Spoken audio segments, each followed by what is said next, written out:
لقد كفر الذين قالوا إن الله هو المسيح ابن مريم وقال المسيح يا بني إسرائيل اعبدوا الله ربي وربكم إنه من يشرك بالله فقد حرم الله عليه الجنة ومأواه النار وما للظالمين من أنصار لقد كفر الذين قالوا إن الله ثالث ثلاثة وما من إله إلا إله واحد وإن لم ينتهوا عما يقولون ليمسن الذين كفروا منهم عذاب أليم أفلا يتوبون إلى الله ويستغفرونه والله غفور رحيم ما المسيح ابن مريم إلا رسول قد خلت من قبله الرسل وأمه صديقة كانا يأكلان الطعام انظر كيف نبين لهم الآيات ثم انظر أنا يؤفكون قل أتعبدون من دون الله ما لا يملك لكم ضرا ولا نفعا والله هو السميع العليم قل يا أهل الكتاب لا تغلوا في دينكم غير الحق ولا تتبعوا أهواء قوم قد ضلوا من قبل وأضلوا كثيرا وضلوا عن سواء السبيل۔ یہ سورہ مائدہ کی آیات 72 سے لے کر 77 تک تلاوت کی گئی ہے۔ پیچھے بھی بنی اسرائیل کا تذکرہ چل رہا ہے، اور اب آگے ان آیات میں اللہ تبارک و تعالی نے نصرانیوں یعنی عیسائیوں کے دو مختلف عقیدوں کی تردید فرمائی ہے، اور ان دونوں عقیدوں کے خلاف جو بدیہی قسم کے دلائل ہیں وہ بیان فرمائے۔ ان آیات کا ترجمہ یہ ہے، وہ لوگ یقیناً کافر ہو چکے ہیں جنہوں نے یہ کہا ہے کہ اللہ مسیح ابن مریم ہی ہے، حالانکہ مسیح نے تو یہ کہا تھا کہ اے بنی اسرائیل اللہ کی عبادت کرو جو میرا بھی پروردگار ہے اور تمہارا بھی پروردگار ہے۔ یقین جانو کہ جو شخص اللہ کے ساتھ کسی کو شریک ٹھہرائے اللہ نے اس کے لیے جنت حرام کر دی ہے اور اس کا ٹھکانہ جہنم ہے، اور جو لوگ ظلم کرتے ہیں ان کو کسی قسم کے یار و مددگار میسر نہیں آئیں گے۔ وہ لوگ بھی یقیناً کافر ہو چکے ہیں جنہوں نے یہ کہا ہے کہ اللہ تین میں کا تیسرا ہے، حالانکہ ایک خدا کے سوا کوئی خدا نہیں ہے۔ اور اگر یہ لوگ اپنی اس بات سے باز نہ آئے تو ان میں سے جن لوگوں نے کفر کا ارتکاب کیا ہے ان کو دردناک عذاب پکڑ کر رہے گا۔ کیا پھر بھی یہ لوگ معافی کے لیے اللہ کی طرف رجوع نہیں کریں گے اور اس سے مغفرت نہیں مانگیں گے، حالانکہ اللہ بہت بخشنے والا بڑا مہربان ہے۔ مسیح ابن مریم تو ایک رسول تھے، اس سے زیادہ کچھ نہیں۔ ان سے پہلے بھی بہت سے رسول گزر چکے ہیں، اور ان کی ماں صدیقہ تھی۔ یہ دونوں کھانا کھاتے تھے۔ دیکھو ہم ان کے سامنے کس طرح کھول کھول کر نشانیاں واضح کر رہے ہیں، پھر یہ بھی دیکھو کہ ان کو اوندھے منہ کہاں لے جایا جا رہا ہے۔ اے پیغمبر ان سے کہو کہ کیا تم اللہ کے سوا ایسی مخلوق کی عبادت کرتے ہو جو تمہیں نہ کوئی نقصان پہنچانے کی طاقت رکھتی ہے اور نہ فائدہ پہنچانے کی، جبکہ اللہ ہر بات کو سننے والا، ہر چیز کو جاننے والا ہے۔ اور ان سے یہ بھی کہو کہ اہل کتاب اپنے دین میں ناحق غلو نہ کرو اور ان لوگوں کی خواہشات کے پیچھے نہ چلو جو پہلے خود بھی گمراہ ہوئے، بہت سے دوسروں کو بھی گمراہ کیا اور سیدھے راستے سے بھٹک گئے۔ جیسا کہ شروع میں عرض کیا گیا، ان آیات میں اللہ تبارک و تعالی نے عیسائیوں کے دو مختلف عقیدوں کی تردید فرمائی ہے۔ حضرت مسیح علیہ السلام کی کیا حیثیت تھی اس کے بارے میں خود نصرانی علماء کے اتنے زیادہ اختلافات ہیں کہ کوئی اس کو کسی طرح تعبیر کرتا ہے، کوئی کسی طرح تعبیر کرتا ہے، یہاں تک کہ ان کے ہاں مستقل علم کی بنیاد پڑی ہے جس کا نام ہے کرسٹولوجی۔ کہ وہ حضرت مسیح علیہ السلام کے بارے میں کیا عقیدہ رکھنا چاہیے، اس کے اوپر بحث کرتے ہیں، اور اس میں 10 درجنوں لوگوں کے الگ الگ بیانات ہیں، لیکن ان میں جو سب سے زیادہ مشہور اور معروف اور زیادہ مقبول ان کے ہاں جو عقائد ہیں وہ 2 ہیں۔ ایک تو یہ ہے کہ وہ یہ کہتے ہیں کہ اللہ ہی مسیح ابن مریم ہے، یا مسیح ابن مریم ہی اللہ ہے، والعیاذ باللہ، یعنی دونوں کو وہ ایک سمجھتے ہیں، اور وہ کہتے ہیں کہ اللہ تبارک و تعالی حلول کر گیا تھا حضرت مسیح ابن مریم علیہ السلام کے جسم میں، لہذا اللہ میں اور مسیح ابن مریم میں کوئی فرق نہیں ہے۔ تو پہلے تو اللہ تبارک و تعالی اس کا ذکر فرما رہے ہیں کہ لقد کفر الذین قالوا، وہ لوگ کافر ہو گئے ہیں جنہوں نے یہ کہا ہے کہ ان اللہ هو المسیح ابن مریم، کہ اللہ ہی مسیح ابن مریم ہے۔ اب یہاں 2 طریقے سے اللہ تبارک و تعالی نے اس عقیدے کی مختصر انداز میں تردید فرما دی ہے۔ ایک تو یہ کہ مسیح کے ساتھ ابن مریم آیا، کہ مسیح جو بیٹے ہیں مریم کے، تو ایک طرف یہ کہہ رہے ہو کہ مریم کے بیٹے ہیں، اور دوسری طرف کہتے ہو اللہ ہیں، تو اللہ تو کسی کے پیٹ سے پیدا نہیں ہوتا، اور تم نے خود اس کو مسیح ابن مریم کہہ رہے ہو۔ تو پہلی بات تو یہیں سے تمہاری غلطی ثابت ہو گئی کہ تم مریم کا بیٹا ان کو کہہ رہے ہو، پھر بھی اللہ کہتے ہو۔ دوسرا یہ کہ خود مسیح کیا کہتے ہیں، مسیح نے کیا کہا تھا، بنی اسرائیل کو کیا پیغام دیا تھا علیہ السلام؟ وہ پیغام یہ دیا تھا کہ وقال المسیح یا بنی اسرائیل عبد اللہ ربی و ربک، یہ فرمایا تھا کہ اے بنی اسرائیل اللہ کی بندگی کرو جو میرا بھی پروردگار ہے، تمہارا بھی پروردگار، اور یہ آج بھی بائبل میں موجود ہے۔ خداوند تمہارا خدا ایک ہی ہے، ایک خداوند ہے۔ یہ تورات میں جگہ جگہ آیا ہے اور انجیل میں بھی جگہ جگہ آیا ہے۔ تو حضرت عیسیٰ علیہ السلام تو خود یہ پیغام دے رہے ہیں بنی اسرائیل کو کہ تم اللہ کی عبادت کرو جو میرا بھی پروردگار ہے اور تمہارا بھی پروردگار ہے۔ تو جب وہ خود اللہ تبارک و تعالیٰ کو اپنا پروردگار سمجھتے ہیں تو خود کیسے وہ خدا ہو سکتے ہیں؟ اور پھر آگے اللہ تعالیٰ فرماتا ہے کہ ایسی بدیہی بات کو آدمی تسلیم نہ کر کے جو شرک کا ارتکاب کرے گا، انہ من یشرک باللہ، جو اللہ کے ساتھ شریک ٹھہرائے گا کسی کو، فقد حرم اللہ علیہ الجنہ، تو اللہ نے اس کے اوپر جنت حرام کر دی۔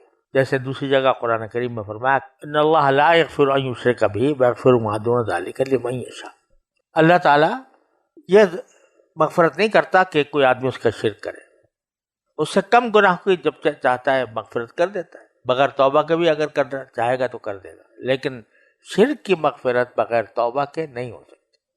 فقد حرم اللہ علیہ الجنہ، اللہ نے اس پر جنت حرام کر دی، اور مأواہ النار، اور اس کا ٹھکانہ جہنم ہے۔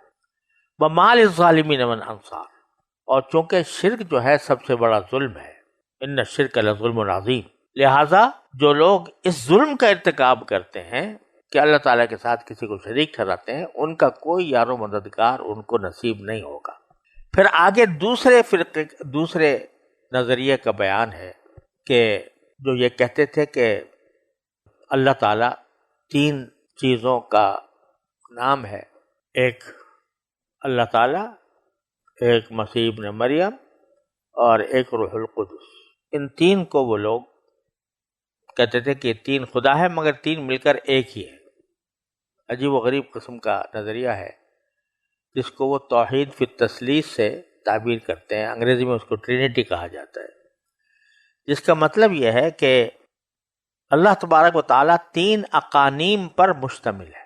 اقانیم اقنوم کی جمع ہے، اور یہ لفظ ایجاد کیا گیا ہے اس کو جز کے معنی سے الگ کرنے کے لیے۔ ایک چیز تو کوئی مرکب ہوتا ہے تو وہ چیز 3 اجزاء سے مرکب ہوتی ہے، ہر ایک جز کا اپنا وجود ہوتا ہے، اور پھر وہ تینوں مل کر ایک مرکب کی شکل اختیار کر لیتے ہیں۔ اور یہ بات مشہور ہے، معروف ہے، ساری دنیا جانتی ہے، مانتی ہے، ساری دنیا کے فلاسفہ منطقی اس کو بات کو تسلیم کرتے ہیں کہ ہر کل اپنے جز کا محتاج ہوتا ہے۔ تو اس لیے اگر وہ اللہ تعالیٰ کو یا مسیح ابن مریم علیہ السلام کو یا روح القدس کو اگر وہ جز قرار دیں اللہ تعالیٰ کا، تو اس کے معنی یہ ہوں کہ اللہ تعالیٰ محتاج ہے مسیح علیہ السلام کا اور روح القدس کا. تو وہ یہ نہیں چاہتے کہ یہ الزام اپنے سر لیں کہ اللہ تعالیٰ ان کا محتاج ہے. لہٰذا کہتے ہیں کہ جز نہیں ہے، اقنوم ہے. اب کیا فرق ہے جز میں اور اقنوم میں، یہ کوئی واضح نہیں کرتا. وہ کہتے ہیں تین ہیں لیکن تینوں مل کر ایک ہے. تینوں مل کر ایک ہے. نہ تو یہ کہتے ہیں کہ وہ تین الگ الگ وجود ہیں، نہ یہ کہتے ہیں کہ وہ تین اجزاء ہیں جن سے مل کر مرکب ہو کر خدا بنتا ہے، بلکہ کہتے ہیں تین ہیں اور تین ہونے کے باوجود ایک ہے. کیونکہ تین یہ اقانیم ہیں، تین اجزاء نہیں ہیں اور تین مستقل شخصیتیں نہیں ہیں، بلکہ تین اقانیم ہیں اور مل کر ایک ہے. تو حالانکہ یہ عقیدہ جو ہے اس کا کہیں ذکر و فکر نہ عہد نامہ بائبل کے عہد نامہ قدیم میں ہے، نہ بائبل کے عہد نامہ جدید میں ہے. کہیں بھی اس کا کوئی تذکرہ نہیں ہے، یعنی موجودہ انجیلوں میں نہیں ہے. جو محرف انجیلیں ہیں ان کے اندر بھی نہیں ہے. تو لیکن یہ در حقیقت سینٹ پال نے، جس کو پولس کہا جاتا ہے، اس نے در حقیقت یہ عقیدہ ایجاد کیا تھا. تو وہ لوگ اس کے جب ان سے کہا جاتا ہے کہ اس کو سمجھائیں کہ یہ کیسا معمہ ہے کہ تین ایک اور ایک تین ہے، تو مختلف قسم کی تعبیریں کرتے ہیں. بعض اوقات تو یہ کہتے ہیں، بعض اوقات تین چیزیں مل کر ایک ہو جاتی ہیں، ہے ایک ہی چیز مگر وہ تین مختلف حیثیتوں سے تین چیزیں بن جاتی ہیں. جیسے مثال کے طور پر دماغ جو ہے وہ کسی چیز کا علم حاصل کرتا ہے تو وہ عالم ہوتا ہے، اور وہ اگر اپنا علم حاصل کرے تو وہ معلوم بھی ہے. دماغ اگر اپنا علم حاصل کرے کہ یہ دماغ ایک ایسی چیز ہے تو وہ عالم بھی ہے اور معلوم بھی ہے. اور یہ علم کے دماغ کا وجود ہے، یہ کس چیز کے ذریعے ہوا؟ یہ دماغی کے ذریعے ہوا. لہذا دماغ عالم بھی ہے، معلوم بھی ہے، ذریعہ علم بھی ہے. یہ سینٹ آگسٹائن کی دلیل ہے. لیکن اگر دیکھا جائے تو یہ کسی طریقے سے بھی تخصیص اور تخصیص پر فٹ نہیں ہوتی، اس لیے کہ یہ حیثیتوں کا اختلاف ہے. چیز ایک ہی ہے، ایک حیثیت اس کے عالم کی ہے، ایک حیثیت معلوم کی ہے، ایک حیثیت ذریعہ علم کی ہے. اور تثلیث کے عقیدے میں یہ نہیں کہا جاتا کہ یہ حیثیتوں کا اختلاف ہے.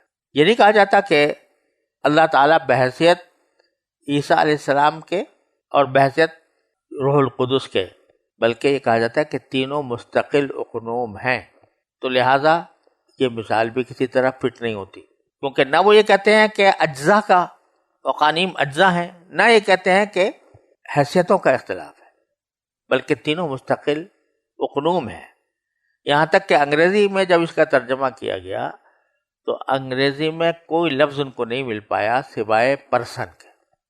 تو یہ کہتے ہیں تین پرسنس ہیں. اب جب تین پرسنس ہیں تو تین شخصیتیں ہیں الگ الگ، لیکن یہ مل کر ایک ہیں. تو نہ اجزاء کے حساب سے مرکب ہو کر ایک ہیں، نہ حیثیتوں کے اختلاف سے مل کر ایک ہیں، بلکہ تین مستقل شخصیتیں ہیں پھر بھی ایک ہیں. تو اس کا کسی بھی طرح کوئی جواز عقلی طور پر نظر وہ نہیں آتا. تو آخر میں ہر جھک مار کر بعض اوقات انہوں نے یہ بھی کہا کہ بھائی یہ جو ہے یہ متشابہات میں سے، جیسے اے مسلمانوں تمہارے ہاں بہت سی آیتیں متشابہ ہوتی ہیں. الرحمن علی العرش استویٰ متشابہ ہے، الف لام میم متشابہ ہے. تو اسی طرح یہ عقیدہ تثلیث بھی متشابہات میں سے ہے. تو ہم اس کو جوں کا توں تسلیم کرنے پر مجبور ہے، جیسے کہ آپ متشابہات کو جوں کا توں تسلیم کرتے ہیں. لیکن یہ بھی عجیب مغالطہ ہے، اس لیے کہ جو متشابہات ہوتی ہیں وہ کسی ایسے معاملے میں نہیں ہوتی جن پر ایمان و کفر کا دار و مدار ہو، جن پر جنت و جہنم کا دار و مدار ہو. متشابہات ایسی جگہ پر آتی ہیں کہ جن کا کوئی خاص تعلق انسان کی عملی زندگی سے نہیں ہوتا، تو وہاں متشابہات آ جاتی. اب اگر کوئی الف لام میم ہے، اس کا معنی نہیں معلوم کسی کو، تو عملی زندگی پر کوئی فرق نہیں پڑتا، عقیدے کے اوپر کوئی فرق نہیں پڑتا. اگر اللہ تعالیٰ نے فرمایا کہ بل یداہ مبسوطتان، تو اب وہ یدین کی کیفیت کیا ہے، اس کی کنہ کیا ہے، اس کے معلوم کرنے سے کوئی نہ عقیدے پر فرق پڑتا ہے نہ عمل پر فرق پڑتا ہے. بخلاف عقیدہ تثلیث کے یہ جو ہے سب سے پہلا عقیدہ ہے جس کے بغیر انسان عیسائیت میں داخل نہیں ہو سکتا جب تک اس پر ایمان نہ رکھے.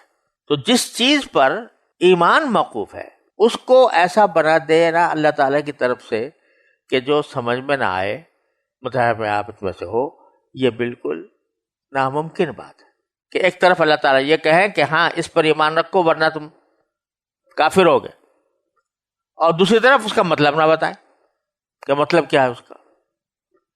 تو یہ ناممکن بات ہے. تو متشابہات میں سے بھی اس کو قرار دینا ممکن نہیں.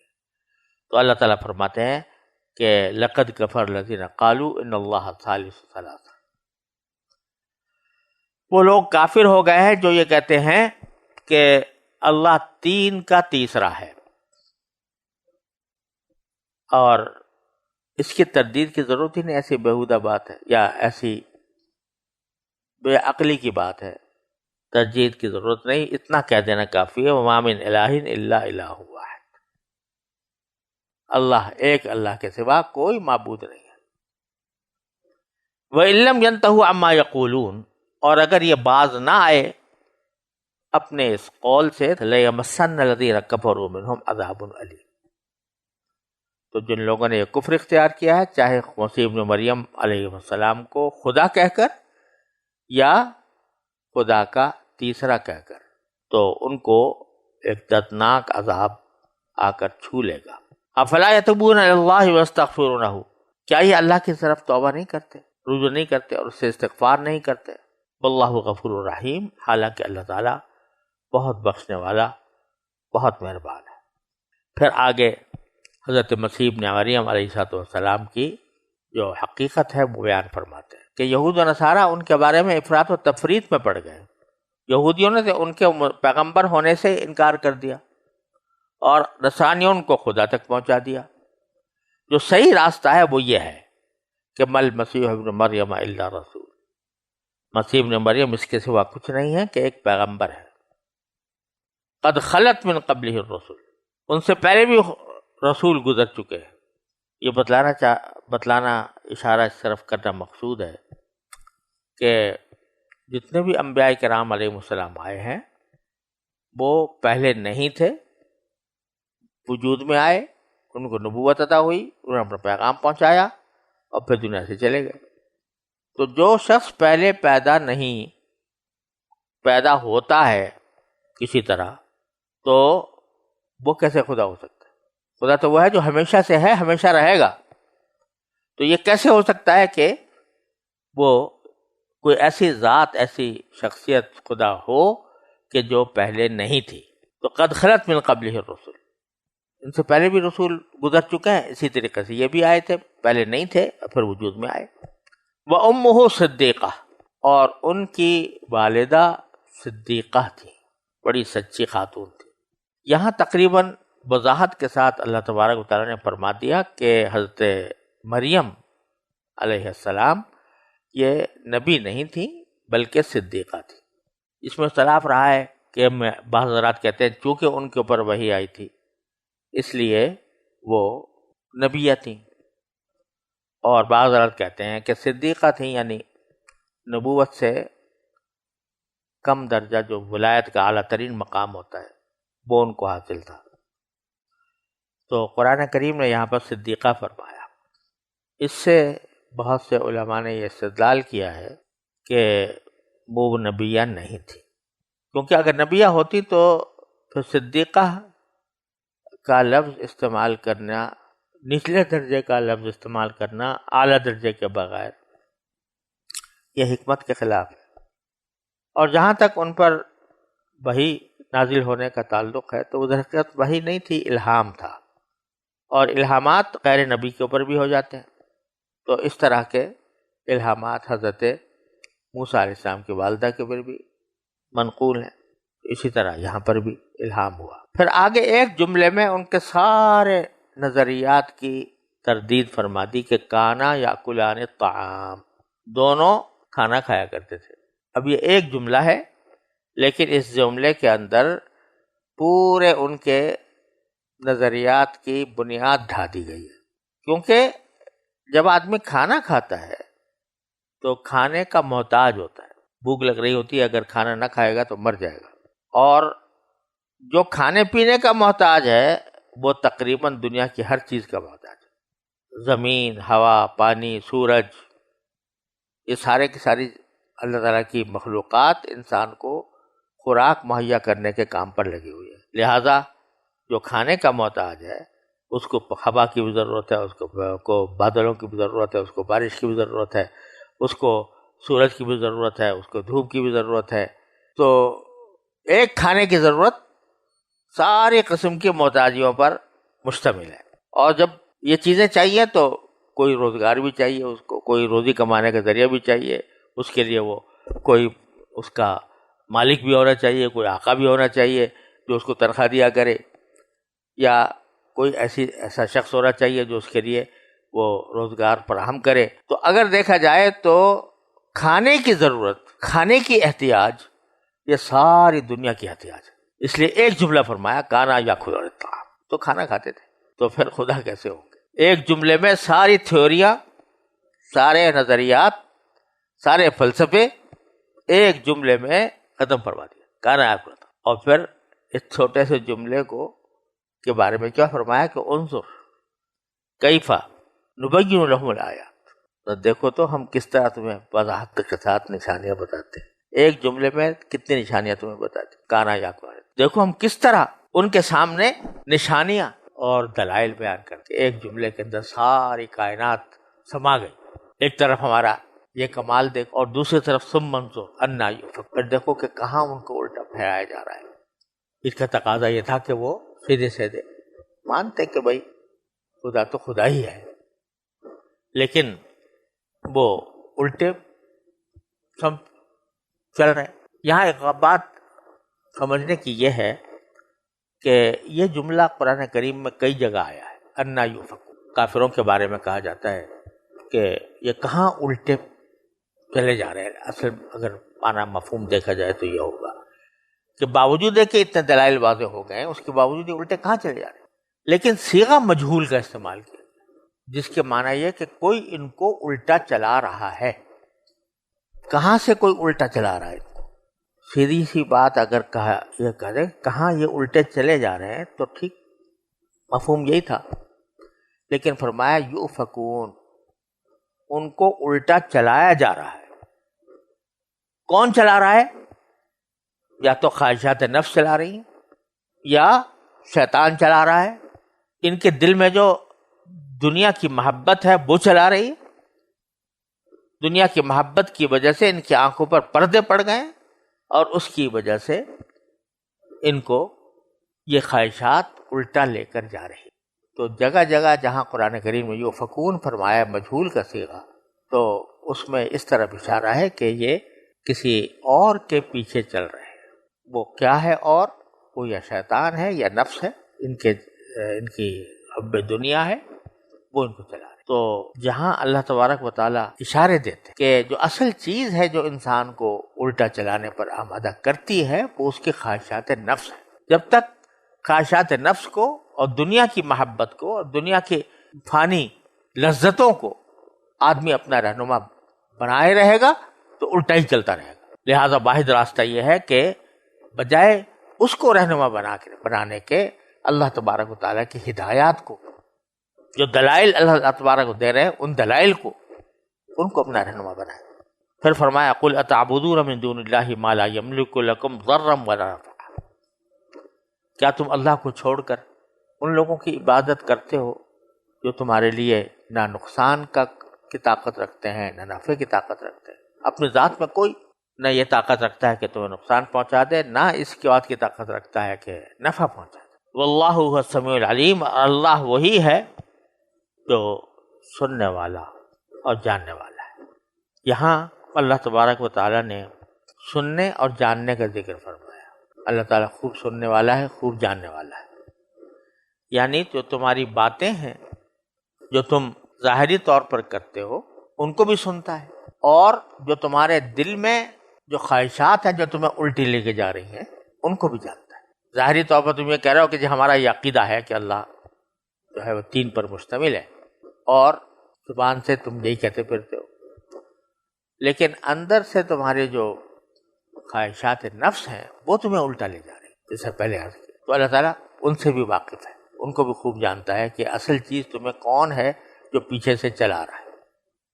اب رسول کریم صلی اللہ علیہ وسلم سے خطاب ہے کہ قل یا اہل کتاب، آپ کہہ دیں اہل کتاب سے، پھر ان کو نصیحت کرتا ہے ناصحانہ انداز میں کہتے ہیں کہ یا اہل کتاب لا تغلو فی دینکم، اپنے دین میں غلو اختیار نہ کرو۔ غلو کے معنی یہ ہے کہ جتنے مطلوب حد ہے کوئی انسان اسے آگے بڑھ جائے، یہ غلو کہلاتا ہے۔ عبادت بڑی اچھی چیز ہے، لیکن اللہ تبارک و تعالی نے اس کی بھی حد مقرر کی ہے کہ ان لنفسک علیک حق وان لعینک علیک حق، تمہاری جان کا بھی تم پر حق ہے، تمہاری آنکھ کا بھی حق ہے، تمہاری بیوی کا بھی حق ہے، تمہارے مہمانوں کا بھی حق ہے۔ تو اب اگر اس سے آدمی آگے بڑھے گا غلو ہو جائے گا۔ یا کسی شخصیت کے بارے میں محبت بہت اچھی بات ہے اگر اللہ کے لیے ہو، لیکن وہ محبت اگر حد سے آگے بڑھ جائے گی کہ محبوب کے بجائے اس کو خدا ماننے لگیں گے تو یہ غلو ہو گیا۔ تو غلو ایک بہت بڑا عظیم مفہوم ہے، اور دین میں غلو کرنے سے منع فرمایا گیا۔ یہاں پر فرمایا کہ ناحق غلو نہ کرو اپنے دین کے معاملے میں کہ تم حضرت عیسیٰ علیہ السلام کو خدا بنا دو۔